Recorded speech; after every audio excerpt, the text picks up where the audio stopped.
İndi ki deyirsən günah məndədir.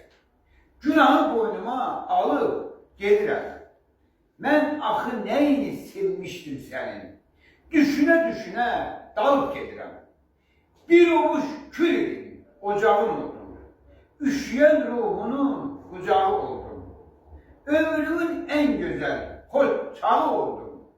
Özüm, öz qədrini bilib gedirəm. Güneşim sanmışdım bakışlarını. Sonradan öğrendim nakışlarını. Ağlayan sevgimin gözyaşlarını peşman kollarıma alıp gedirəm. Mən seni sevirdim dünyalar kadar. İnsafsız, işkinle niye dağ çektin? Könlümü çıkarıp verseydim yine sen onun kadrini bilmeyecektin.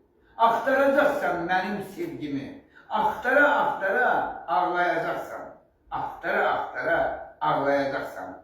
Ben seni bu kadar sevmemeliydim, bilirdim cezası ağır olacak.